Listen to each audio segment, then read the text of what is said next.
Hi everyone, welcome back to the channel. ಹಿಂದಿನ ವಿಡಿಯೋದಲ್ಲಿ ನಾನು second PUC state level first preparatory English ಅಲ್ಲಿ ಕೇಳಿದಂತಹ ರಿಪೋರ್ಟೆಡ್ ಸ್ಪೀಚ್ ಕ್ವಶನ್ಗೆ ಆನ್ಸರ್ ಮಾಡೋದು ಹೇಗೆ ಅಂತ ಹೇಳ್ಕೊಟ್ಟಿದ್ದೆ. ಅದ್ರ ಜೊತೆಗೆ ಯಾವ ರೀತಿಯ ಸೆಂಟೆನ್ಸ್ಗಳು ಬಂದಾಗ ನಾವು ಯಾವೆಲ್ಲ ಪಾಯಿಂಟ್ಸ್ ಅನ್ನ ಮೈಂಡ್ ಅಲ್ಲಿ ಇಟ್ಕೊಂಡು ರಿಪೋರ್ಟ್ ಮಾಡಬೇಕು ಅನ್ನೋದನ್ನ ಹೇಳಿದ್ದೆ. ಇವತ್ತಿನ ಈ ವಿಡಿಯೋದಲ್ಲಿ ನಾವು ಸ್ಟೇಟ್ ಲೆವೆಲ್ ಸೆಕೆಂಡ್ ಪ್ರಿಪರೇಟರಿಯಲ್ಲಿ ಕೇಳಿದಂತಹ ರಿಪೋರ್ಟೆಡ್ ಸ್ಪೀಚ್ ಕ್ವಶನ್ಗೆ ಆನ್ಸರ್ ಮಾಡೋದು ಹೇಗೆ ಅಂತ ನೋಡೋಣ. ಅದ್ರ ಜೊತೆಗೆ ಈ ತರ ಸೆಂಟೆನ್ಸ್ಗಳು ನಮಗೆ ಬಂದಾಗ ಏನೆಲ್ಲ ಪಾಯಿಂಟ್ಸ್ ಅನ್ನ ಮೈಂಡ್ ಅಲ್ಲಿ ಇಟ್ಕೊಂಡು ರಿಪೋರ್ಟ್ ಮಾಡಬೇಕು ಅನ್ನೋದನ್ನ ಕೂಡ ಸಂಪೂರ್ಣವಾಗಿ ತಿಳ್ಕೊಳ್ಳೋಣ. This is the conversation between vegetable vendor and Sita. Vegetable vendor ಮತ್ತೆ ಸೀತಾ ನಡುವೆ ನಡೆಯುವಂತಹ ಒಂದು ಕಾನ್ವರ್ಸೇಷನ್. ಈಗ ನಾವಿದನ್ನ ರಿಪೋರ್ಟ್ ಮಾಡೋಣ. So let's focus on the first statement or first sentence. Vegetable vendor: I have various vegetables, ma'am. I have various vegetables, ma'am. So it's a general statement.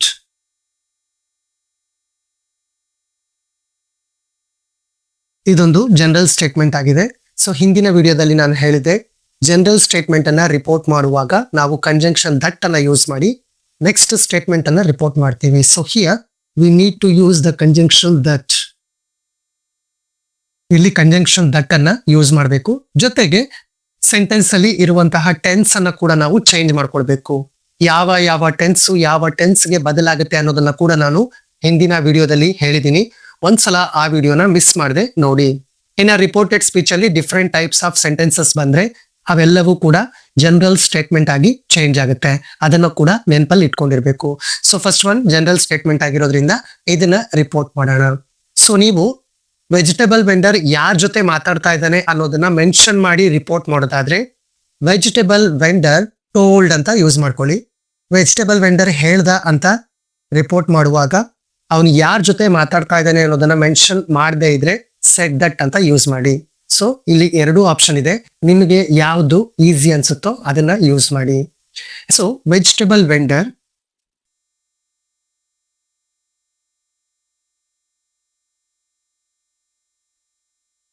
said that.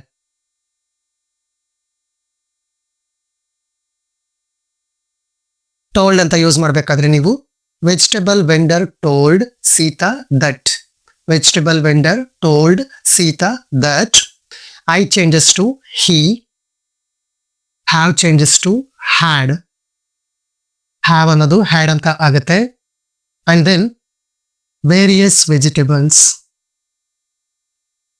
Various vegetables. And here we are reporting, not repeating.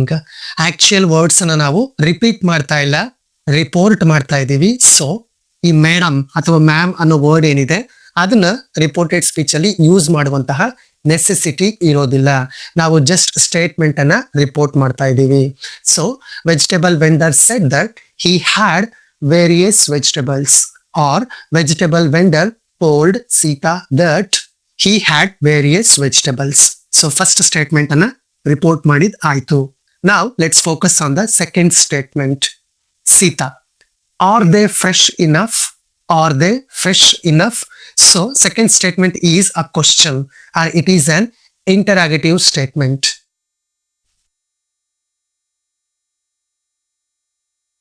So ಇದೊಂದು question ಆಗಿದೆ. Question ಬಂದಾಗ report ಮಾಡುವಾಗ ನಾವು ಯಾವೆಲ್ಲ ವಿಷಯಗಳಿಗೆ ಗಮನ ಕೊಡಬೇಕು ಅನ್ನೋದನ್ನ ಕೂಡ ಹಿಂದಿನ ವಿಡಿಯೋದಲ್ಲಿ ಹೇಳಿದೀನಿ. ಒಂದ್ಸಲ ಅದನ್ನ ರಿವೈಸ್ ಮಾಡೋಣ. ಸೊ ಕ್ವಶನ್ ಅನ್ನ ರಿಪೋರ್ಟ್ ಮಾಡುವಾಗ ನಾವು ಕಂಜಂಕ್ಷನ್ ದಟ್ ಅನ್ನ ಯೂಸ್ ಮಾಡೋದಿಲ್ಲ. ಆದ್ರೆ yes or no answer expecting questions ಬಂದಾಗ we use either if or whether. If ಅಥವಾ ವೆದರ್ ಇವೆರಡರಲ್ಲಿ ಒಂದನ್ನ ಯೂಸ್ ಮಾಡಿ ಅದಾದ್ಮೇಲೆ ನಾವು ಸ್ಟೇಟ್ಮೆಂಟ್ ಅನ್ನ ರಿಪೋರ್ಟ್ ಮಾಡ್ತೀವಿ. ಯಾವಾಗ ಇಫ್ ಆರ್ ವೆದರ್ ಅನ್ನ ಯೂಸ್ ಮಾಡ್ತೀವಿ ಅಂದ್ರೆ ನಾವು ರಿಪೋರ್ಟ್ ಮಾಡ್ತಾ ಇರುವಂತಹ statement yes or no answer expecting question ಆಗಿದ್ದಾಗ. WH ಕ್ವಶನ್ ಆದಾಗ ನಾವು ಇಫ್ ಆರ್ ವೆದರ್ ಅನ್ನ ಯೂಸ್ ಮಾಡೋದಿಲ್ಲ. Yes or no answer expecting questions ಅನ್ನ ರಿಪೋರ್ಟ್ ಮಾಡುವಾಗ ಮಾತ್ರ ಇಫ್ ಆರ್ ವೆದರ್ ಅನ್ನ ಯೂಸ್ ಮಾಡ್ಕೊಳ್ತೀವಿ.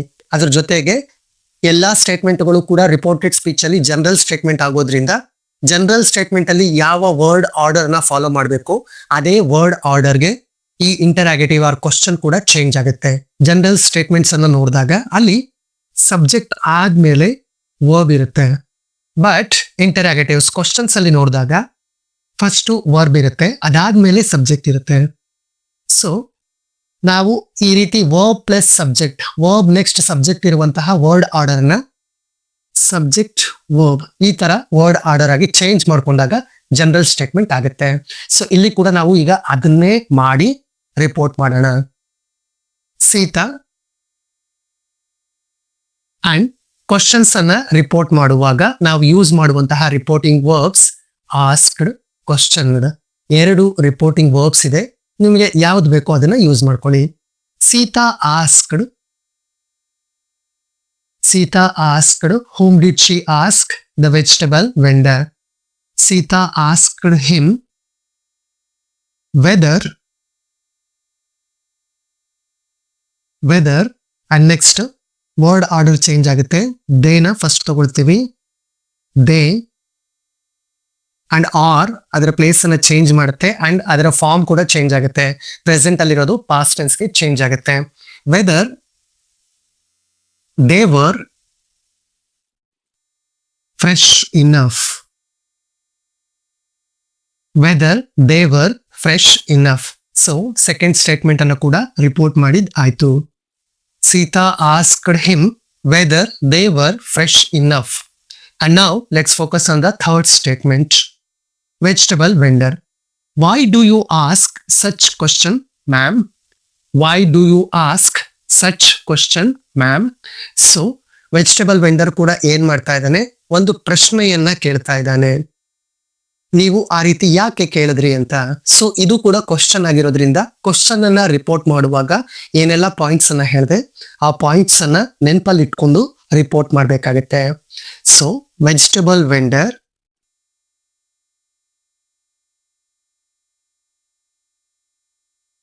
asked Sita or asked her and why ಅದು ಅಲ್ಲೇ ಇರುತ್ತೆ.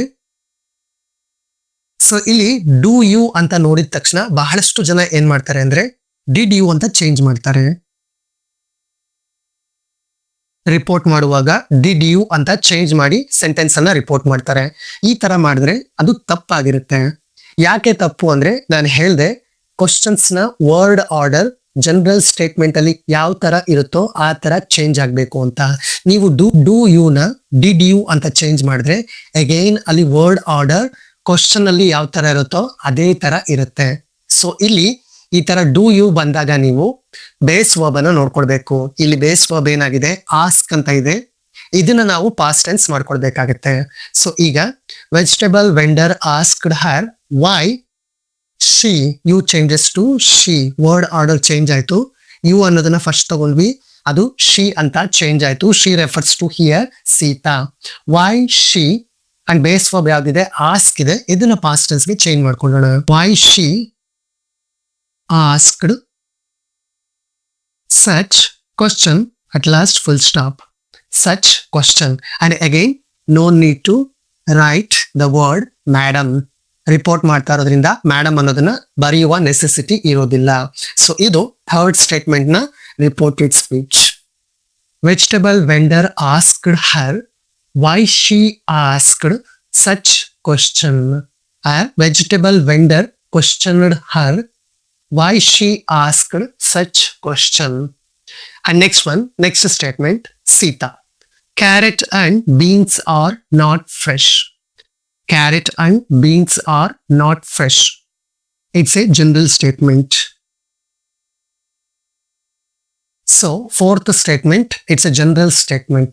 ಸೊ ಇಲ್ಲಿ ಇದನ್ನ ರಿಪೋರ್ಟ್ ಮಾಡುವಾಗ ನಾವು ಕಂಜಂಕ್ಷನ್ ದಟ್ ಅನ್ನ ಯೂಸ್ ಮಾಡಿಕೊಂಡು ರಿಪೋರ್ಟ್ ಮಾಡ್ಬೇಕಾಗತ್ತೆ. ಅಂಡ್ ಈ ಸ್ಟೇಟ್ಮೆಂಟ್ ಏನು ಅನ್ನೋದಾದ್ರೆ, ಸ್ಟೇಟ್ಮೆಂಟ್ ಜನರಲ್ ಸ್ಟೇಟ್ಮೆಂಟ್ ಗೊತ್ತಾಯ್ತು, ಆದ್ರೆ ಕಾನ್ವರ್ಸೇಷನ್ ಅಲ್ಲಿ ಈ ಸ್ಟೇಟ್ಮೆಂಟ್ ಏನು ಅನ್ನೋದಾದ್ರೆ ವೆಜಿಟಬಲ್ ವೆಂಡರ್ ಒಂದು ಕ್ವಶನ್ ಅನ್ನ ಕೇಳ್ದ, why do you ask such a question ಅಂತ.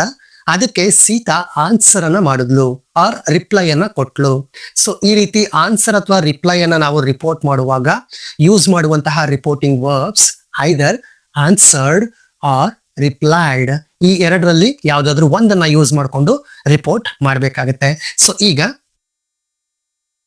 Sita replied that. Sita replied that, or Sita replied him that.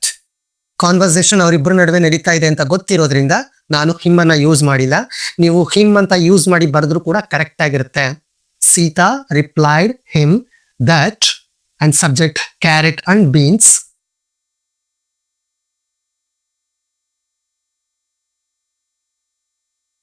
R not fresh changes to were not fresh.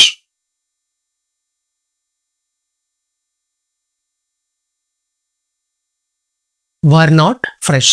So ಅಲ್ಲಿಗೆ fourth statement ಅನ್ನು ಕೂಡ report ಮಾಡಿದ್ ಆಯ್ತು. ಈಗ last ಸ್ಟೇಟ್ಮೆಂಟ್ಗೆ ಬರೋಣ. Vegetable vendor, no, I bought them only this morning. I bought them only this morning. So ಈ statement ಅನ್ನು ನೋಡಿದಾಗ ಬಹಳಷ್ಟು ಜನ ಸ್ಟೂಡೆಂಟ್ಸ್ ಕನ್ಫ್ಯೂಸ್ ಮಾಡ್ಕೊಳ್ತಾರೆ. ನೋ ಅಂತ ಬಂದಿದೆಯಲ್ಲ, ಇದನ್ನ ಯಾವ ರೀತಿ ರಿಪೋರ್ಟ್ ಮಾಡಬೇಕು ಅಂತ. ಸೊ ಇಲ್ಲಿ ನೀವು ಸೀತಾ ಏನ್ ಹೇಳಿದ್ಲು ಅದನ್ನ ಒಂದ್ಸಲ ಗಮನಿಸಿ. Carrot and beans are not fresh ಅಂತ ಹೇಳಿದ್ಲು. ಅದಕ್ಕೆ ವೆಜಿಟೇಬಲ್ ವೆಂಡರ್ ಡಿಸ್ಅಗ್ರಿ ಮಾಡ್ದ. ಹಿ ಡಿಸ್ಅಗ್ರೀಡ್. ಅವಳು ಏನ್ ಹೇಳಿದ್ಲು ಅದನ್ನ ಅವನು ಒಪ್ಕೊಳ್ಳಿಲ್ಲ. ಸೊ ಡಿಸ್ಅಗ್ರೀಡ್ ಅಂತ ಬರ್ದು ಆಮೇಲೆ ನಾವು ರಿಪೋರ್ಟ್ ಅನ್ನ ಮಾಡ್ಬೇಕಾಗುತ್ತೆ. ಕೆಲವರು ಡಿನೈಡ್ ಅಂತ ಕೂಡ ಯೂಸ್ ಮಾಡ್ತಾರೆ. ಬಟ್ ಡಿನೈಡ್ ಅನ್ನ ಯೂಸ್ ಮಾಡೋದಾದ್ರೆ ಅವನು ಏನ್ ಡಿನೈ ಮಾಡ್ದ ಅನ್ನೋದನ್ನ ಪೂರ್ತಿ ಸೆಂಟೆನ್ಸ್ ನ ಬರ್ದು ನಂತರ ರಿಪೋರ್ಟ್ ಮಾಡ್ಬೇಕಾಗುತ್ತೆ. ಸೊ ಇಲ್ಲಿ ಬೆಸ್ಟ್ ಆಪ್ಷನ್ ಏನು ಅಂದ್ರೆ ಇನ್ಸ್ಟೆಡ್ ಆಫ್ ಡಿನೈಡ್ ಯೂಸ್ ಡಿಸ್ಅಗ್ರೀಡ್. ಡಿಸ್ಅಗ್ರೀಡ್ ಅಂತ ಬರ್ದಾಗ ನೀವು ಮೇಲೆ ಏನು ಪೂರ್ತಿ ಸೆಂಟೆನ್ಸ್ ಇದೆ ಅದರ ಡೀಟೇಲ್ ಅನ್ನ ಮೆನ್ಷನ್ ಮಾಡೋಷ್ಟಿರಲ್ಲ. ಆದ್ರೆ ಡಿನೈಡ್ ಅಂತ ಯೂಸ್ ಮಾಡಿದ್ರೆ ಖಂಡಿತ ನೀವು ಏನನ್ನ ಡಿನೈ ಮಾಡ್ದ ಅನ್ನೋದನ್ನ ಪೂರ್ತಿಯಾಗಿ ಬರ್ದು ನಂತರ ಇಲ್ಲಿ ಕೊಟ್ಟಿರೋ ಸ್ಟೇಟ್ಮೆಂಟ್ ಅನ್ನ ರಿಪೋರ್ಟ್ ಮಾಡ್ಬೇಕಾಗುತ್ತೆ. ಸೊ ಈಸಿ ಯಾವುದು ಆ ಕಡೆ ಫೋಕಸ್ ಮಾಡಿ, ಯಾಕಂದ್ರೆ ನಮಗೆ ಈಸಿಯಾಗಿ ಸ್ಕೋರ್ ಆಗೋದು ಇಂಪಾರ್ಟೆಂಟ್. ಸೊ ಲಾಸ್ಟ್ ಸ್ಟೇಟ್ಮೆಂಟ್ ಅನ್ನ ರಿಪೋರ್ಟ್ ಮಾಡೋಣ.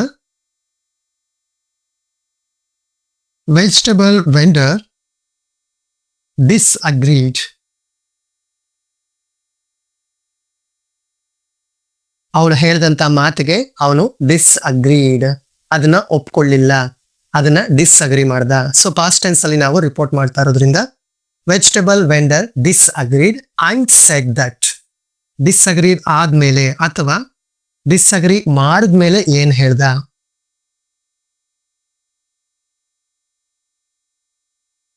ಡಿಸ್ಅಗ್ರೀಡ್ ಅಂಡ್ ಸೆಡ್ ದಟ್. ಏನ್ ಹೇಳ್ದ? I bought them only this morning. So I changes to he. And ಇಲ್ಲಿ ಬಾಟ್ ಅನ್ನೋದು ಆಲ್ರೆಡಿ ಸಿಂಪಲ್ ಪಾಸ್ಟ್ ಟೆನ್ಸ್ ಅಲ್ಲಿ ಇದೆ, or past simple tense. So past simple ಬಂದಾಗ ಅದು ಪಾಸ್ಟ್ ಪರ್ಫೆಕ್ಟ್ ಟೆನ್ಸ್ ಆಗಿ ಚೇಂಜ್ ಆಗಬೇಕು. It changes to past perfect tense. So said that he had bought. He had bought them only. Here is this morning. This changes to that.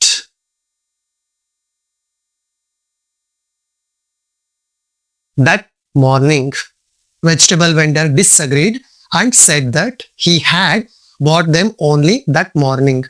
ಈ ರೀತಿ report ಮಾಡಿದಾಗ final last statement ಅನ್ನು ಕೂಡ ನಾವು report ಮಾಡಿದ ಆಯ್ತು. ಈ ರೀತಿ ನೀವು ರಿಪೋರ್ಟ್ ಮಾಡಿದ್ದೀರಾ ಅಂದ್ರೆ 100% you are going to get 5 out of 5 marks for reported speech. ಇದೆಲ್ಲ ನೋಡಿದ ಮೇಲೂ ಕೂಡ ನಿಮಗೆ ಏನಾದರೂ ರಿಪೋರ್ಟೆಡ್ ಸ್ಪೀಚ್ ಅಲ್ಲಿ ಡೌಟ್ಸ್ ಇದ್ರೆ ಮಿಸ್ ಮಾಡದೆ ಕಾಮೆಂಟ್ ಮಾಡಿ. ನಿಮ್ಮ ಡೌಟ್ಸ್ ಅನ್ನ ಕ್ಲಿಯರ್ ಮಾಡೋದಕ್ಕೆ ಬೇಕಾದ್ರೆ ನಾನು ಮತ್ತೊಂದು ವಿಡಿಯೋ ಕೂಡ ಮಾಡ್ತೀನಿ. ಈ ವಿಡಿಯೋ ನಿಮಗೆ ಯೂಸ್ಫುಲ್ ಅನ್ಸಿದ್ರೆ like this video and share this video. If you are watching my videos for the first time, then don't forget to subscribe my YouTube channel. Thank you.